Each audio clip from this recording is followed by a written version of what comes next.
This is problem 16.17 on page 1141. Members ACE and DCB are each 600 millimeters long and are connected by a pin at point C. The mass center of the 10 kilogram member AB is located at G.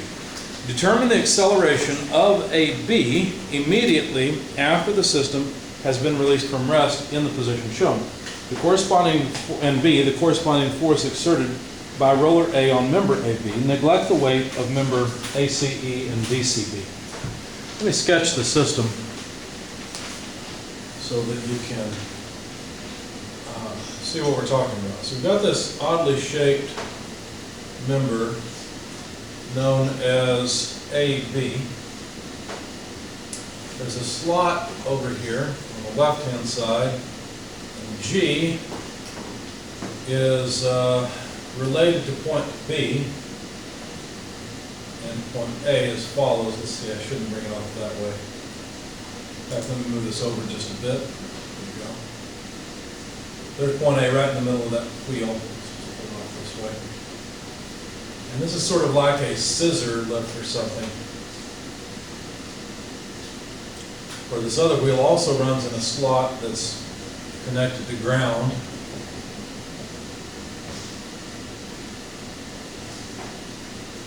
And then there's a pivot point over here, labeled D, and this is E, where another arm connects D to B. Now the position of G, like I was saying, relative to B, is 150 millimeters horizontally and vertically separated, despite my drawing, by 50 millimeters.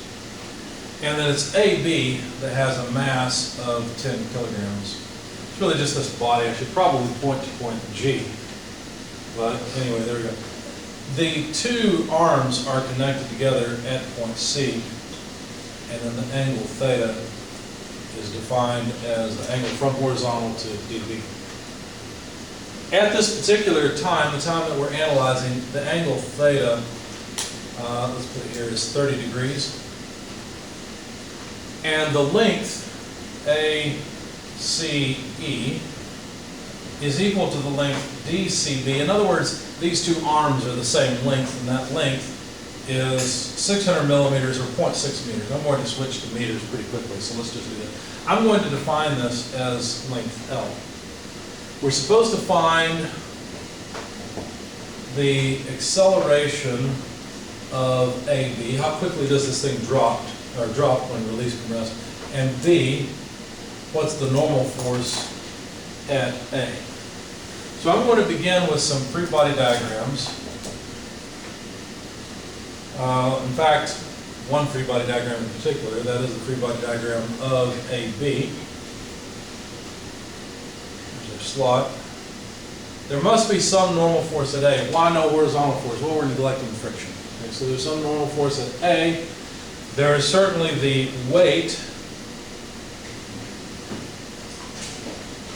of the body, and then at B there's a force in the horizontal and vertical directions. And this will be equal to a kinetic diagram. Now when I solved this, for some reason, I drew the dynamic forces, one in the correct direction and one in what I would say is not the best direction.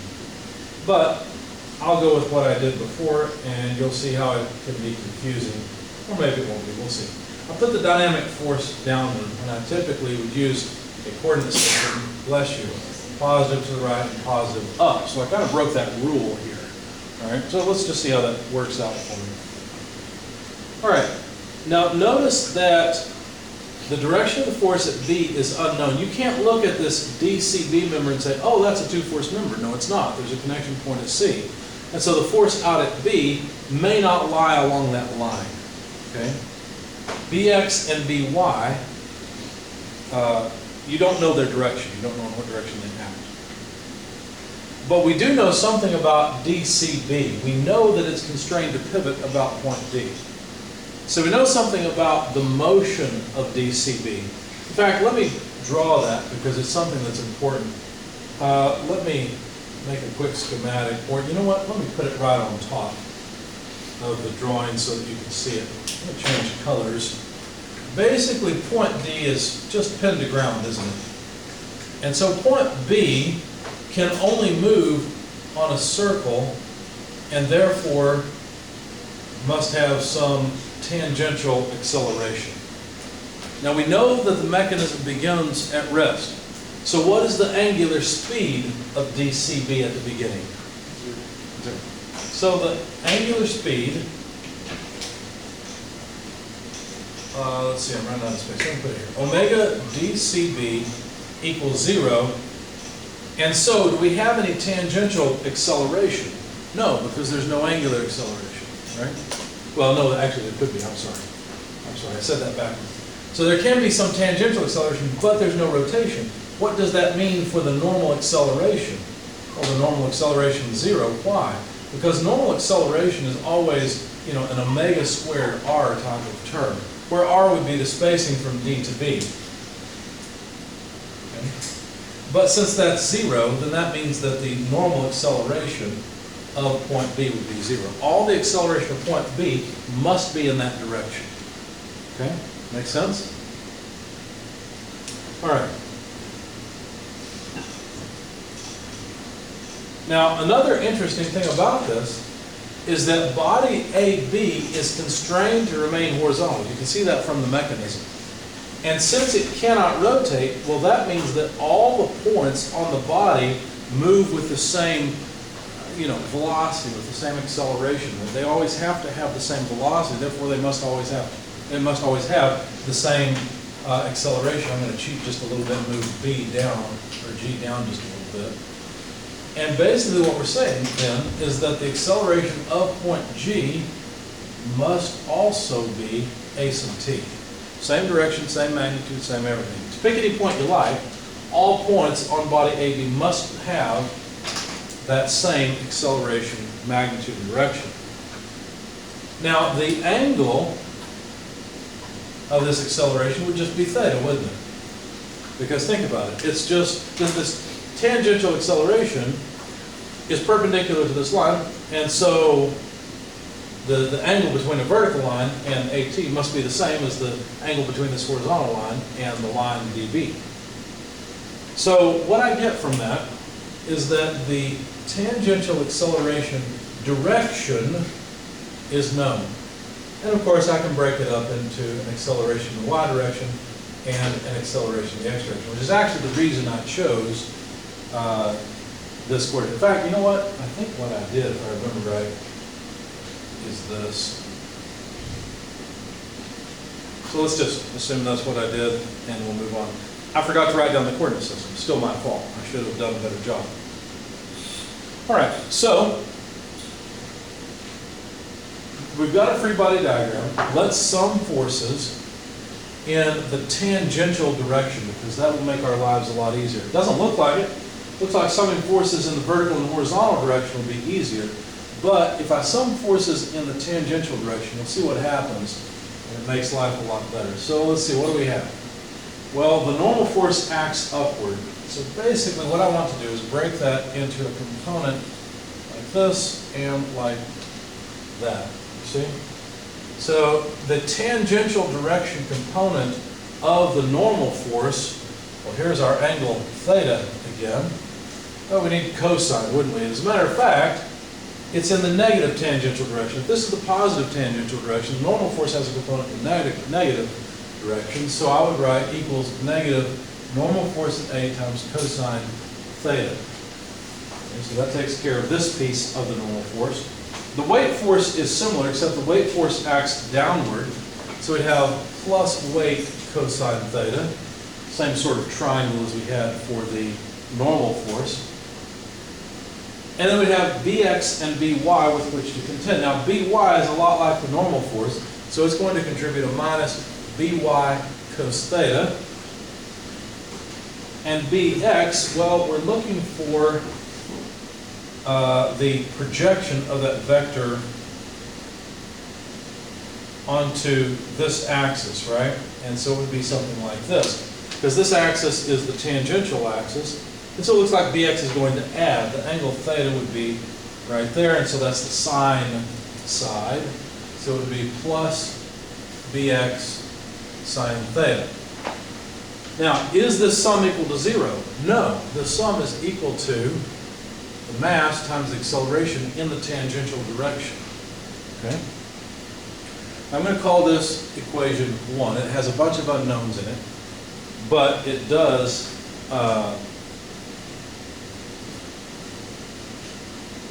give us a relationship between various things. What else could I do?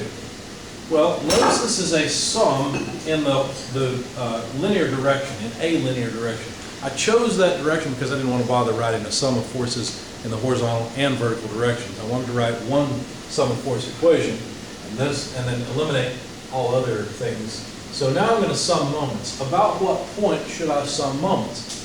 There are many points to choose from.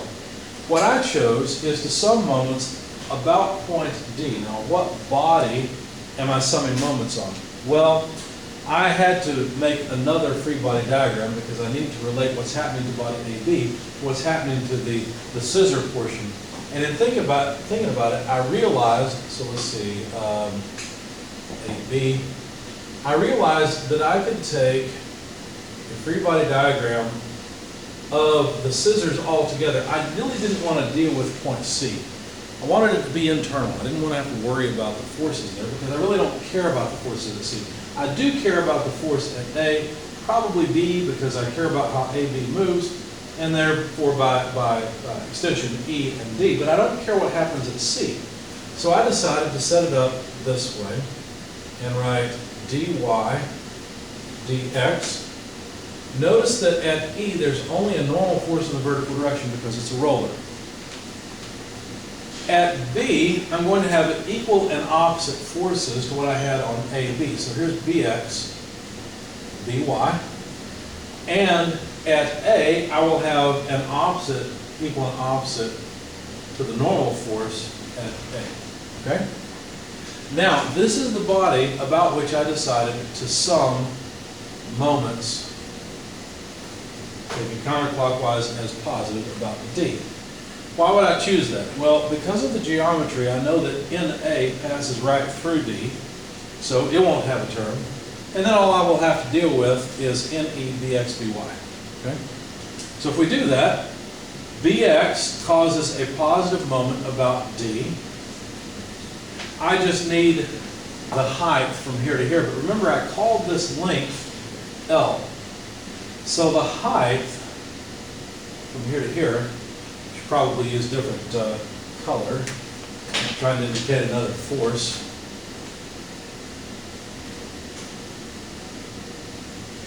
The height, well, let's see.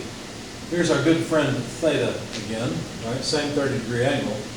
So this height would just be L sine theta. Okay? While we're at it, we'd be interested in this length as well. What would it be?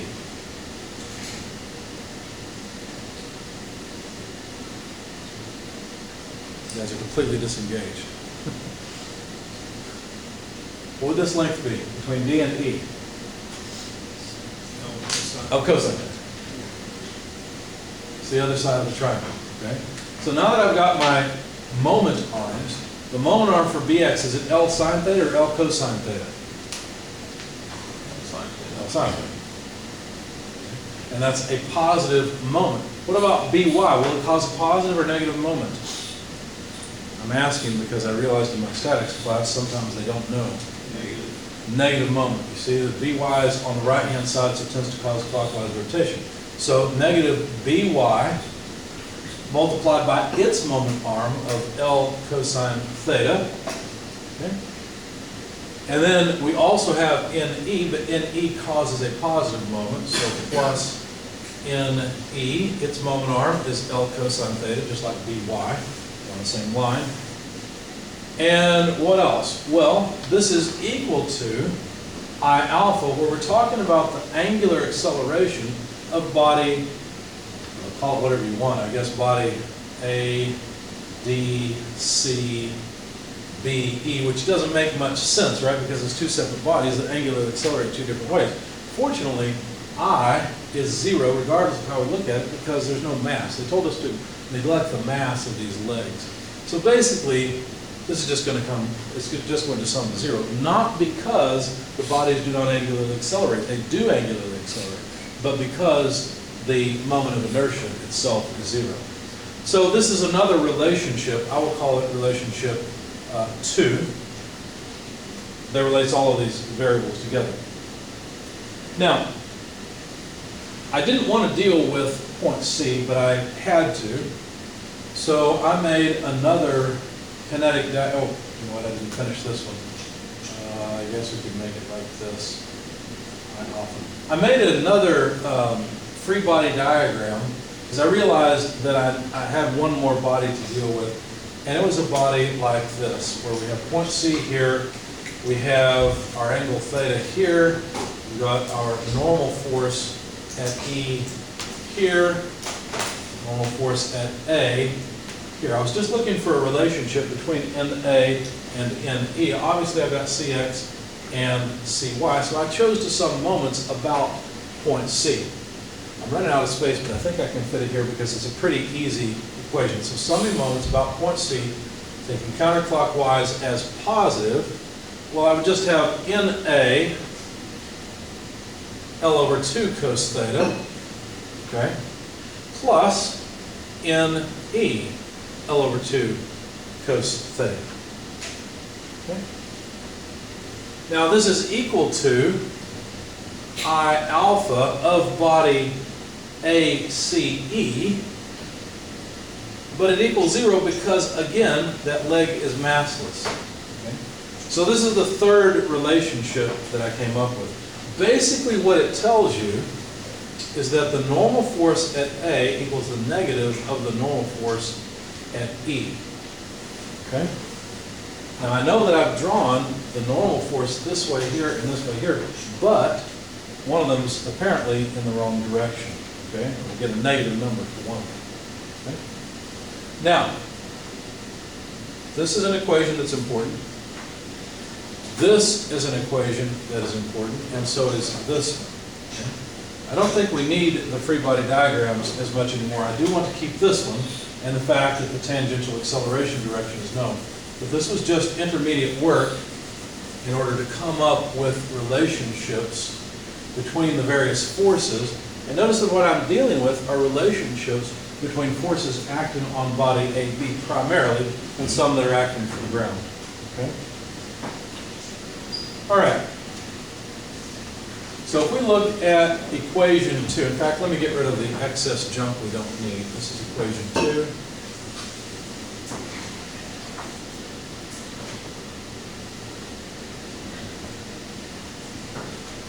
Try another marker because this one's out of ink.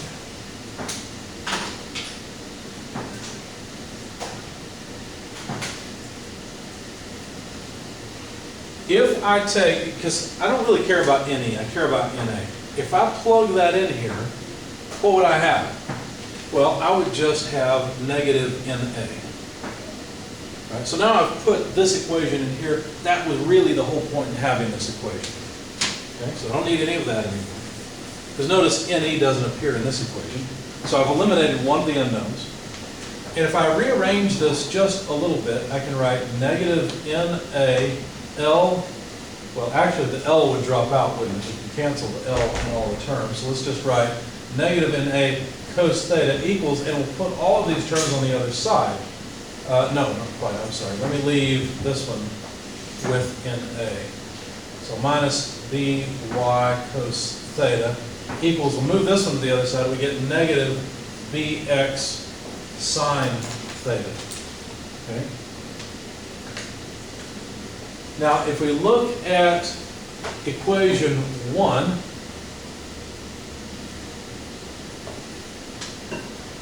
notice that negative BX sine theta is just the negative of all of this. So let me write this again. In fact, I think, because I'm going a slightly different way, I'm going to work off of my sheet because my terms are in a different order.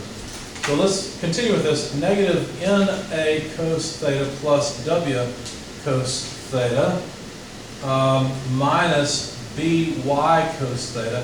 Now plus BX sine theta would be plus NA cos theta from here, plus by cos theta from here, okay?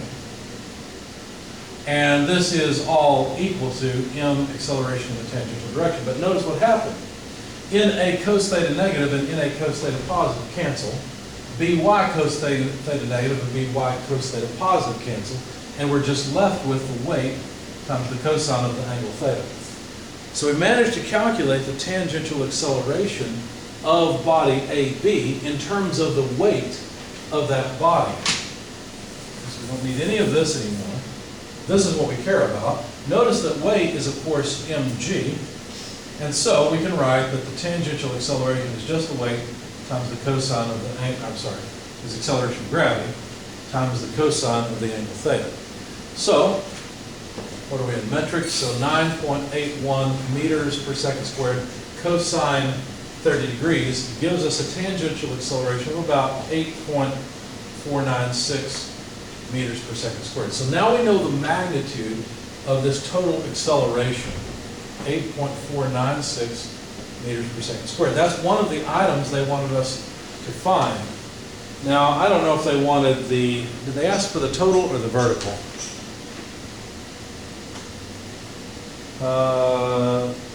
Find the acceleration of AB immediately after the system has been released from rest. So they must have meant the total acceleration. But if you wanted to break it up into vertical and horizontal components, you could do that. So you could get the vertical acceleration of the body if you wanted. Well, what else? Well, the next thing they asked for was the corresponding force exerted by the roller. So we need NA itself. So let's see, I've erased my equations. There was one I had that I thought would, I know what I can do. Again, to make my life easy, I decided to set up another equation for body AB. So for body AB, if I'm interested in the force, couldn't I sum moments about point B taking counterclockwise as positive? If I do that, well, let's see, we'd have negative NAL cos theta. Why? Well, let's see. The distance from here to here, from what? B to A, will be the length L times the cosine theta, because it's just that length that we had before, which was L cos theta. And then NA is perpendicular to that length, so I can simply multiply NA by L cos theta. But the way I've drawn NA upward, that is in fact a clockwise or negative moment. The only other force that causes a moment is the weight, and so I just need the distance over to the weight, but that's just 150 millimeters, because of course the weight acts through the center of gravity, G. All right? So I'd have plus the weight times 0.15 meters, which is just another way of writing 150 millimeters. Now my dynamic forces come into play, because on the right-hand side of the equation, not only should we have I alpha, of course there's no alpha because it's not accelerating angularly, but you have to take the moment of the dynamic forces. Everything I've done so far is just kind of like a parlor trick. It's sort of a, you could probably have done it, but you would have probably some forces in the horizontal and vertical directions, and it would have been a pain to go through the math. This is the whole reason I chose this example problem. You can't just take the moment on the left-hand side of all the applied forces. On the right-hand side, you also have to consider the moment of the dynamic forces when you sum moments about a point other than the center of gravity. See that? So yes, it's I alpha, because we still need to take into account the angular acceleration of the body, which in our case is 0. But we also have to take the moment of the dynamic forces. All right, so let's see. As long as I'm consistent with my sign convention, I'll be okay. I've taken upward to be negative, downward is positive, so this MAY is going to give me a moment about this point that is a positive moment. So I'll write plus MAY times 0.15 meters. Okay, because obviously the spacing between B and G is 150 millimeters. And then the moment of MA in the X direction, which I've somehow erased my X. Now notice that since this dynamic force is above point B, notice that the moment of that dynamic force will be a clockwise moment and therefore negative. So MAX times the moment arm of 0.05 meters or 50 millimeters. Okay, so the right-hand side's a little more complicated than what we had to deal with in the past, which we haven't dealt with a sum of moments that has an acceleration before. So let's solve for the normal force at A. So solving for this term, what would we have? Well, we'd have all of the right-hand side, let's see, it's negative, so basically we're going to flip signs on everything. MAX times 0.05 meters minus MAY, 0.15 meters. This term would come to the other side, but we're flipping signs on everything, so we'd still be left with plus weight times 0.15 meters. And then divided by the multiplier on NA, L cos theta. Now the length is just the length of one of these, so I guess I could just plug in 0.6 meters for it, because that's the length. Theta is just 30 degrees. Plug that in. Do we know the acceleration in the horizontal and vertical directions? Sure. We've got the total acceleration, so AX and AY are just related to the total acceleration, so let's make that substitution. Let me rewrite it. So we've got the mass acceleration in the horizontal direction would be the total acceleration. Yeah, it's a sub t for the tangential direction, but that's just the total acceleration I had before. And I only need this piece of it, so that's sine theta, you see, times 0.05. I'm going to drop the meters because, of course, the meters will cancel in all the terms. And then for the next term, I'd have minus the mass multiplied by the acceleration in the y direction. Well, the y direction is positive downward. So there's the y direction. And let's see, so that's the cosine side. So acceleration cos theta times 0.15 plus mg times 0.15, all divided by 0.6 cos 30 degrees. Okay? Notice that the mass would come out of all of this, and we could write 10 kilograms multiplied by, I'm going to pull the acceleration out of these two terms. In fact, let me use square brackets because I'm pulling mass out of all three terms, you see. So let me pull out acceleration as well from these two terms, and I'll write 0.05 sine 30 degrees, that's this term, minus 0.15 cosine 30 degrees, that's this term, in my parentheses, so I still have the acceleration multiplied by everything. Okay?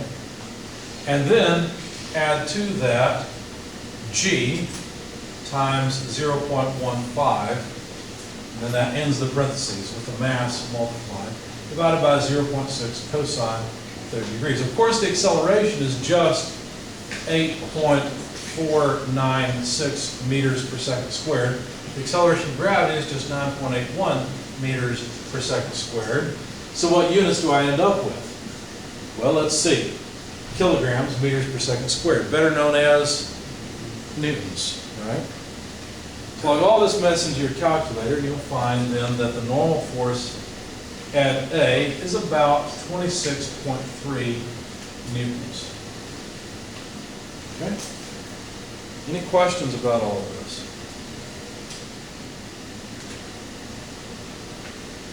Are you all still alive? Are you all still awake?